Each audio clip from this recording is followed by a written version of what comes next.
দর্শক, খুবই গুরুত্বপূর্ণ একটি বিষয়। হঠাৎ করে কেন যুক্তরাষ্ট্র বা যুক্তরাষ্ট্রের পক্ষ থেকে তারেক রহমানের সঙ্গে বৈঠক অনুষ্ঠিত হলো? কি এমন ঘটতে যাচ্ছে? কাজের সময় কাজী, কাজ ফুরলে পাজি। আসিম মুনিরের সঙ্গে, মানে পাকিস্তানের ফিল্ড মার্শাল আসিম মুনির, তার সঙ্গে ট্রাম্প সাহেবের ভাব ভালোবাসার বহর দেখে মনে হচ্ছিল আমেরিকা পাকিস্তান যেন জনম জনম কা সাথী। অনেকটা একই অবস্থা বাংলাদেশের ইউনূস মিয়ার সঙ্গে। ক্ষমতায় বসার আগে ইউনূসের ওপর ট্রাম্প সাহেবের সে কি রাগ। ইউনূস ছিলেন তার কাছে অসহ্য। ক্ষমতায় বসার পর ভোল বদল, কি ভাব। ট্যারিফ কমাতে, ওই 37 থেকে 20-তে নামাতে সেটা গোপন চুক্তি হলো। সেই চুক্তিতে আমেরিকার কাছে মোটামুটি দেশ বিক্রি করে দিলেন ইউনূস সাহেব। আর স্বার্থ গুছিয়ে নেয়ার সেই খেলায় কুকুরকে এক টুকরো মাংস ছুঁড়ে দিলে সে যেমন লাফিয়ে মাংসের টুকরোটা মুখে নিয়ে মনিবের পায়ের কাছে এসে লেজ নাড়তে থাকে আনন্দে, বাংলাদেশের সরকারও তেমনটাই করেছেন। ছোট্ট এক টুকরো ছুঁড়ে দেয়া মাংস, আর সেটা পেয়ে বাংলাদেশের বর্তমান সরকারের নেতারা লাফিয়েছেন আনন্দে। আমেরিকার সঙ্গে বাংলাদেশের সম্পর্কের সাম্প্রতিক উন্নয়ন নিয়ে প্রধান উপদেষ্টা ডক্টর মোহাম্মদ ইউনূস, পররাষ্ট্র উপদেষ্টা তৌহিদ হোসেন, জাতীয় নিরাপত্তা উপদেষ্টা খলিলুর রহমান আমেরিকার ভালোবাসায় গদগদ হয়ে গিয়েছিলেন। সে আনন্দ চেপে না রেখে বলেছেন বারংবার প্রকাশ্যে। প্রধান উপদেষ্টা ডক্টর মোহাম্মদ ইউনূস বিভিন্ন আন্তর্জাতিক ফোরামে এবং সংবাদ মাধ্যমে বহুবার জানিয়েছেন যে আমেরিকার সঙ্গে বাংলাদেশের সম্পর্ক একটা নতুন উচ্চতায় পৌঁছেছে। বিশেষ করে ছাত্র জনতার অভ্যুত্থানের পর মার্কিন প্রশাসন বাংলাদেশের সংস্কার প্রক্রিয়ায় বড় ধরনের সমর্থনের প্রতিশ্রুতি দিয়েছে। সেই প্রতিশ্রুতির এই নমুনাটার কথায় পরে আসছে। অবশ্য থাম্বনেলে বলেছে, আপনারা হয়তো অনেকেই ধরতে পেরেছেন। এবার পররাষ্ট্র উপদেষ্টা তৌহিদ হোসেন সাহেবের কথা শুনুন। তৌহিদ হোসেন গত কয়েক মাসে একাধিকবার স্পষ্ট করেছেন যে বর্তমান অন্তর্বর্তীকালীন সরকারের সঙ্গে যুক্তরাষ্ট্রের সম্পর্ক আগের তুলনায় অনেক অনেক বেশি সহজ এবং সহযোগিতার। বাংলাদেশের পাশে আমেরিকা পাহাড়ের মতো দাঁড়িয়ে আছে। তিনি জানিয়েছেন মার্কিন প্রশাসন বাংলাদেশের অর্থনীতি পুনরুদ্ধার, প্রাতিষ্ঠানিক সংস্কার এবং গণতন্ত্র পুনর্গঠনে সরাসরি কাজ করবে। ঢাকার মার্কিন দূতাবাসের কর্তারা গত কয়েক মাস ধরে যমুনায় ক্যান্টনমেন্টে সুপ্রিম কোর্টের প্রধান বিচারপতির বাড়িতে, অফিসে এতবার গিয়েছেন, এত নির্দেশ দিয়েছেন, এত সন্ত্রাসবাদীদের জেল থেকে মুক্ত করেছেন যে সরকারের গাড়ির ড্রাইভার শুধু নয়, গাড়ির মালিক যে আমেরিকা সেটা বোঝা যাচ্ছে। তৌহিদ হোসেন বলেছেন ডেমোক্রেসি, হিউম্যান রাইটস এবং গভর্নেন্সের ক্ষেত্রে পারস্পরিক সহযোগিতা আরও গভীর হয়েছে। তো এই সেই সহযোগিতার নমুনা আসছি সেই প্রসঙ্গে। তার আগে বলে নিই খলিলুর রহমানের কথা, জাতীয় নিরাপত্তা উপদেষ্টা। তিনি আবার প্রধান উপদেষ্টার পররাষ্ট্র বিষয়ক বিশেষ দূতও বটেন, আবার ওই রোহিঙ্গাদের ব্যাপারে তিনি হাই রিপ্রেজেন্টেটিভ। তো খলিলুর রহমান সম্পর্কের, আমেরিকা বাংলাদেশ সম্পর্কের এই ইতিবাচক পরিবর্তনের কথা বলেছেন উচ্চ কণ্ঠে। তার মতে মার্কিন উচ্চ পর্যায়ের প্রতিনিধি দলের সাম্প্রতিক ঢাকা সফর এবং বাংলাদেশের প্রতিনিধিদের ওয়াশিংটন সফরের মাধ্যমে দ্বিপাক্ষিক সম্পর্কের ক্ষেত্রে আর আস্থার সংকট বলে কিছু নেই। এখন বিশ্বাস আর ভালোবাসার যে সুবাতাস, সেই সুবাতাস বইছে দু দেশের সম্পর্কে, যেটা আগে কোনো দিন ছিল না। কিন্তু এরা সবাই ভুলে গেছেন, বড়র পিরিতি বালির বাঁধ, ক্ষণে হাতে দড়ি ক্ষণিক চাঁদ। চাঁদ পেতে না পেতেই দড়ি বাঁধার প্রক্রিয়া ভালোভাবেই শুরু করে দিল আমেরিকা। আমেরিকার সবচেয়ে বড় মিত্র বলে যাকে ধরা হচ্ছিল, সেই পাকিস্তানের সঙ্গে নতুন প্রেমে হাবুডুবু খাওয়া বাংলাদেশের হাতেও দড়ি পড়ল। গোলাম বানাবার খেলা গুছিয়ে নেওয়ার পর, মানে বাংলাদেশের কাছ থেকে যেসব জিনিসগুলো নেয়ার সেগুলো নেয়ার পর এবার লাথি কষাবার পালা। পাকিস্তান বাংলাদেশ দুই ভাইয়ের পশ্চাৎ দেশে কোষে দুই লাথি লাগিয়েছে আমেরিকা। ভিসা বন্ধের মার্কিনী সিদ্ধান্তকে যদি লাথি মারা বলা হয়, বেশি বলা হবে কি? কেন বেশি বলা হবে না, সেই আলোচনায় আসছে। বাংলাদেশ সমেত ৭৫টা দেশের নাগরিকদের ভিসা বন্ধ করেছে আমেরিকা। এই তালিকায় পাকিস্তান সমেত মার্কিন ব্লকের অন্তর্ভুক্ত বেশ কিছু মুসলিম দেশকে রাখা হয়েছে। অথচ ভারতের ক্ষেত্রে বিধিনিষেধ দেয়নি আমেরিকা, শ্রীলঙ্কার ক্ষেত্রে দেয়নি। কেন এমনটা হলো? একটু ভাঙতে হয়। সম্প্রতি মার্কিন যুক্তরাষ্ট্র বাংলাদেশ সমেত বিশ্বের ৭৫টা দেশের নাগরিকদের জন্য ইমিগ্র্যান্ট ভিসা মানে স্থায়ীভাবে বসবাসের ভিসা দেওয়ার প্রক্রিয়া স্থগিত করার ঘোষণা দিয়েছে। এটা ডোনাল্ড ট্রাম্প প্রশাসনের অভিবাসন নীতির একটা বড় অংশ। এই সিদ্ধান্তের মূল কারণ কি? মার্কিন স্টেট ডিপার্টমেন্টের মতে এই ৭৫টা দেশের নাগরিকরা যুক্তরাষ্ট্রে গিয়ে আর ফেরার নাম করেন না বেশিরভাগ।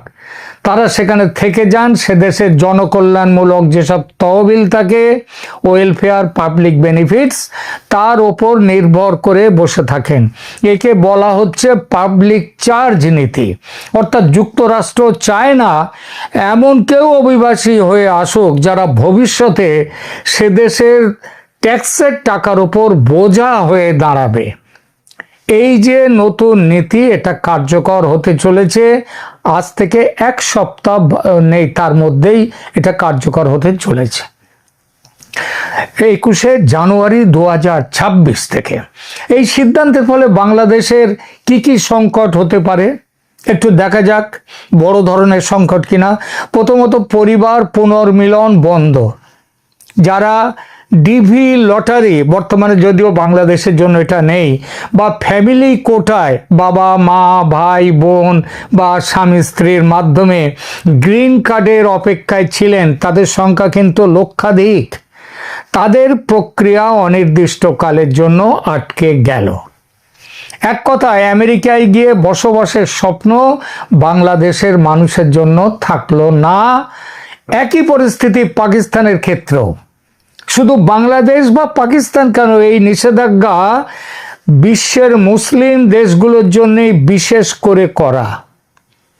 ৭৫টা দেশের তালিকায় নজর রাখলে দেখা যাবে নিষিদ্ধ তালিকার প্রায় ৩/৪ দেশ মুসলিম দেশ। তাদের মধ্যে তেলের টাকার মালিক মধ্যপ্রাচ্যের বেশ কিছু দেশও আছে। কিন্তু সবচেয়ে ক্ষতিগ্রস্ত হবে কে? বাংলাদেশ। এমনকি পাকিস্তানের চেয়েও তাদের ক্ষতি বেশি। এটা এই জন্য যে দেশের জনসংখ্যা ও ভিসা নিয়ে আমেরিকায় গিয়ে আর ফিরে না আসার সংখ্যায় বাংলাদেশ ওই ৭৫ দেশের তালিকার ওপরের দিকে, একেবারে ওপরেও বলা যায়। ফলে ক্ষতিটা বাংলাদেশের বেশি। অন্যান্য প্রভাব কি হতে পারে? দেখুন, কর্মসংস্থান ও রেমিট্যান্সের ওপর বড় প্রভাব পড়বে। দীর্ঘমেয়াদী কর্মসংস্থান বা ইমিগ্রেশন ভিসা বন্ধ হওয়ায় নতুন করে লোক পাঠানোর সুযোগ চলে যাবে, যা ভবিষ্যতে রেমিট্যান্সে প্রভাব ফেলতে পারে। মনে রাখবেন, সব আরব দেশ থেকে মিলে যত ডলার বাংলাদেশে রেমিট্যান্স হিসেবে আসে, একা আমেরিকা থেকে আসে তার চেয়ে বেশি। ছাত্র পর্যটন ভিসা। তারপরেও আবার দেখুন এই আরব মধ্যপ্রাচ্যের বেশ কিছু দেশও আবার বাংলাদেশিদের এখন কাজে নিচ্ছে না। এরপরে আসুন ছাত্র পর্যটন ভিসা। মনে রাখবেন এটি মূলত ইমিগ্র্যান্ট ভিসার ওপরে নিষেধাজ্ঞা। তবে ভিজিটার ভিসা বা B1 বা B2 বা স্টুডেন্ট ভিসার ক্ষেত্রেও স্ক্রিনিং এবং কড়াকড়ি অনেক বেড়ে যাবে। এমনকি বাংলাদেশে যারা বেড়াতে যাবে তাদের জন্য $15,000 দিয়ে বন্ড কিনে জমা রাখতে হবে। $15,000 মানে প্রায় 19 লক্ষ বাংলাদেশি টাকা। এই টাকাটা যাওয়ার আগে জমা করতে হবে। ইমিগ্রেশন ভিসা পাওয়ার ভিসা পাওয়ার আগে জমা করতে হবে। বেড়াতে যাওয়ার ভিসা জমা করতে হবে এবং নির্দিষ্ট সময়ের আগে ফিরে না এলে এই টাকা বাজেয়াপ্ত, এবং বাজেয়াপ্ত শুধু না, ঘাড় ধরে আবার আমেরিকার থেকে ফেরত পাঠিয়ে দেওয়া হবে। এবার একটু অন্যরকম প্রভাবের কথা বলা যাক। ডক্টর ইউনূস ও তার উপদেষ্টা পরিষদের ওপর কি প্রভাব ফেলতে পারে আমেরিকার এই সিদ্ধান্ত? গত 18-19 মাস ধরে যে মবক্রেসি চলেছে দেশে, যে অত্যাচার অনাচার খুন জখমের হাজার হাজার ঘটনা ঘটে চলেছে দেশে, যেভাবে পাহাড় প্রমাণ আর্থিক দুর্নীতি হয়েছে, এই সরকারের বিদায় হলে তার জন্যে বিচারের মুখোমুখি দাঁড়াতেই হবে অপরাধীদের। এই অপরাধীর তালিকার ওপরে আবার জল করছেন স্বয়ং প্রধান উপদেষ্টা, তার নিচে অন্য উপদেষ্টাদের লম্বা তালিকা। ইনডেমনিটি নিয়ে রেখেছিলেন যাতে বিচারের মুখোমুখি না হতে হয়, কিন্তু সেই ইনডেমনিটি যে কাজ দেবে না সেটা সবাই জানে, কারণ এর আগেও ইনডেমনিটি দেওয়ার পরে অন্য জমানায় সেই ইনডেমনিটি গ্রাহ্য হয়নি। তাই উপদেষ্টারা, অপরাধীরা সেফ এক্সিট নিয়ে অন্য দেশে পালাবার জন্যে মরিয়া সবাই। এটা আমার কথা নয়, আমি যে খাটিয়ে বানিয়ে বলছি তা নয়। বলেছেন একদা উপদেষ্টা ও বর্তমানে এনসিপি দলের নেতা নাহিদ ইসলাম স্বয়ং। আপনারা হয়তো ভুলে যাননি, গত অক্টোবরে তিনি বলেছেন, অক্টোবরের গোড়ার দিকে সম্ভবত 4-5 তারিখ নাগাদ, তিনি বলেছেন সেফ এক্সিট নিয়ে দেশ ছাড়ার জন্য তৈরি আছেন বহু উপদেষ্টা। তাদের তালিকাও তার কাছে আছে এবং যথাসময়ে সেই তালিকা প্রকাশ করে দেবেন বলে তিনি হুমকিও দিয়েছিলেন। যদিও প্রধান উপদেষ্টা তাকে বুঝিয়ে সুঝিয়ে শান্ত করার পর তালিকা আজ পর্যন্ত প্রকাশ করেননি তিনি। প্রধান উপদেষ্টা বুঝিয়ে তাকে বলেছিলেন ভয় তো আওয়ামী লীগকে, তা আওয়ামী লীগ যদি ভোটেই না আসতে পারে, ভোটে না থাকতে পারে, তাহলে তারা ফিরবেটা কি করে? সুতরাং ভয় নেই। আর বিএনপির তারেক জিয়াকে ম্যানেজ করতে অসুবিধা হবে না, তিনি বলে রেখেছেন। কিন্তু এই সিনারিও, এই দৃশ্যপট আবার দ্রুত পাল্টাচ্ছে। ভারত চাপ দিচ্ছিল অনেক দিন ধরেই আওয়ামী লীগকে ভোটে রাখতে হবে, ইনক্লুসিভ ইলেকশন, কিন্তু আমেরিকা ধরি মাছ না ছুঁই পানি করছিল, মানে মনে এক আর মুখে আর এক। ইনক্লুসিভ ইলেকশনটা অনেক সময় পিছলে যাচ্ছিল মুখ থেকে, ওটা বেরোচ্ছিল না, ফ্রি অ্যান্ড ফেয়ার বলে থেমে যাচ্ছিল। কিন্তু অতি সম্প্রতি দ্বিধা দূর করে আওয়ামী লীগকে নিয়ে ইনক্লুসিভ নির্বাচনের কথা বলছে আমেরিকা। ঢাকায় মার্কিন রাষ্ট্রদূত ক্রিস্টেন সেন ইউনূসের সঙ্গে দেখা করে পরিষ্কার জানিয়ে দিয়েছেন একথা। আবার দিল্লিতেও একই কথা বলেছেন সার্জিও গোর। 12 তারিখের ভোট পিছিয়ে যাওয়ার কথা এখন জোরে সোরে আলোচনায় আসছে, এবং আসছে নির্বাচনে আওয়ামী লীগের অন্তর্ভুক্তির সম্ভাবনা, সেই আলোচনাও খুব জোরে সোরে চলছে। যদি সত্যিই হয় সেটা, তবে পাগলের মতো সেফ এক্সিট খুঁজতেই হবে ইউনূস এবং তার চেলারা এইবার সেফ এক্সিট খুঁজবেন। প্রশ্ন, কোথায় যাবেন তারা? ইউরোপের বেশিরভাগ দেশ মুসলিমদের তাদের দেশে আশ্রয় দেওয়ার বিষয়ে আজকাল খুব কড়াকড়ি করছে, আপনারা জানেন।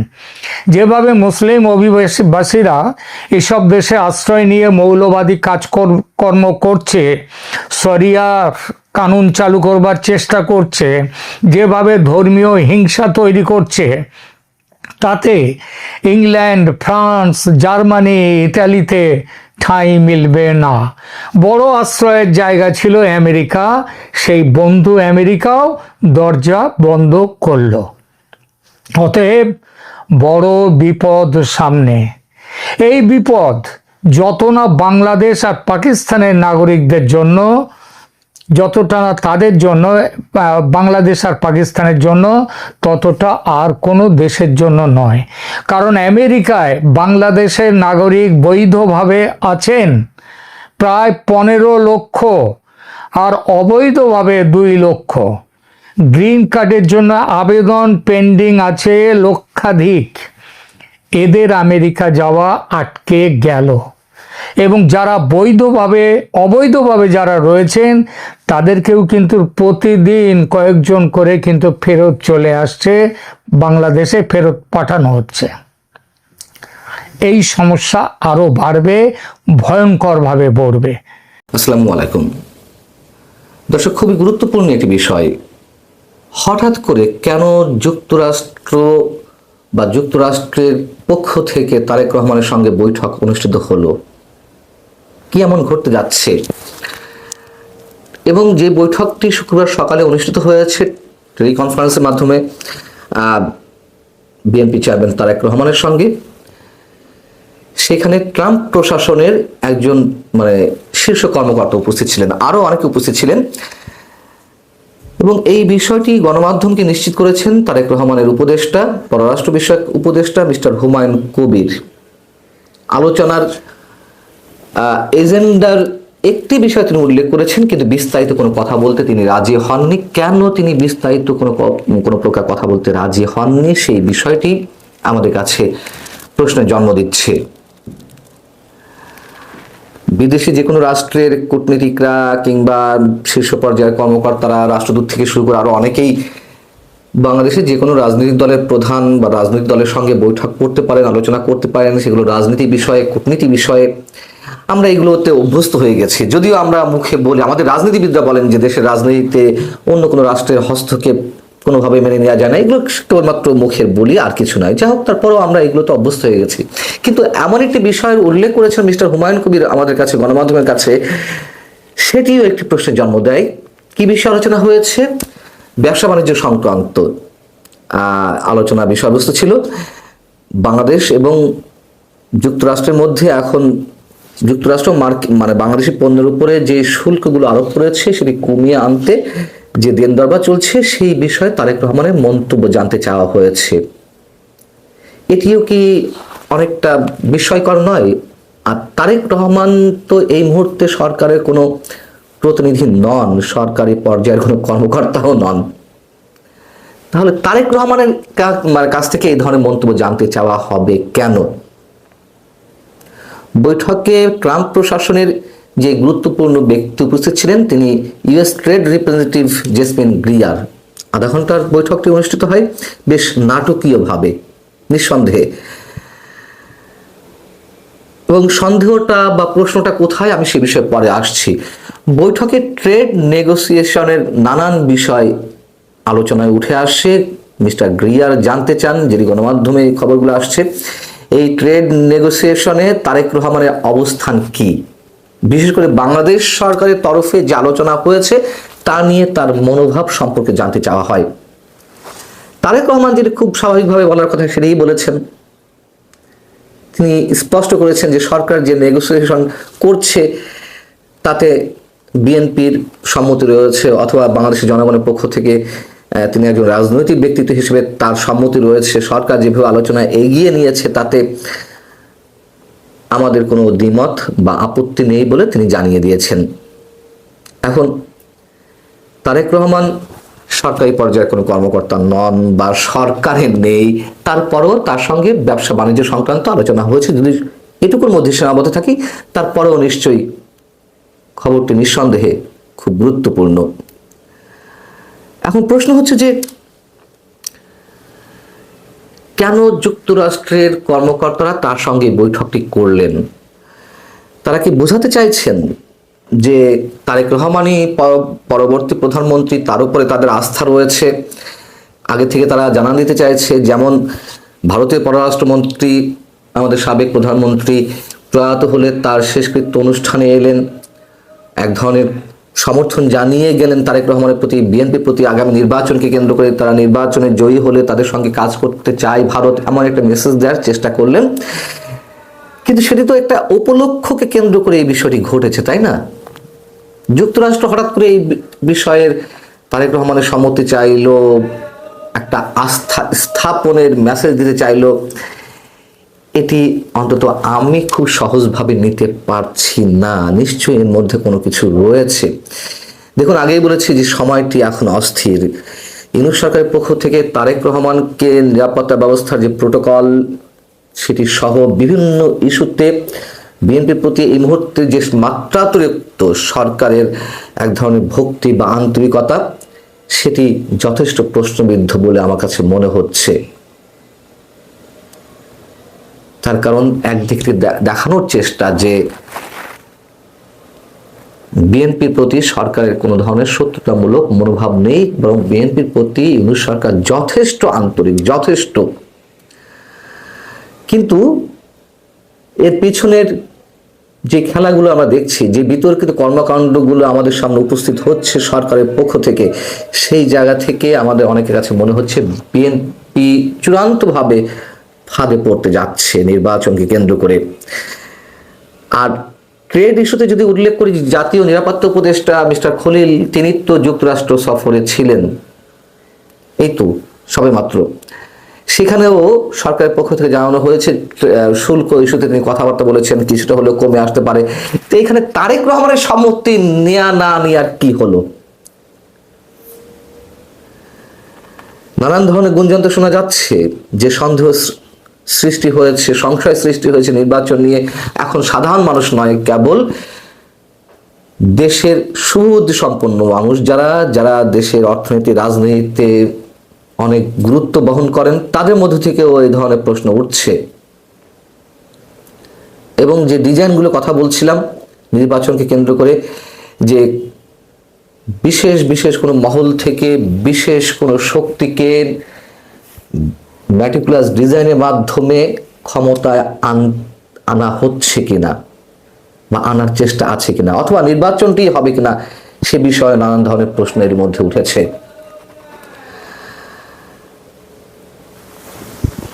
সাবেক মার্কিন রাষ্ট্রদূত লন্ডনের তারেক রহমানের সঙ্গে বৈঠক করেছিলেন।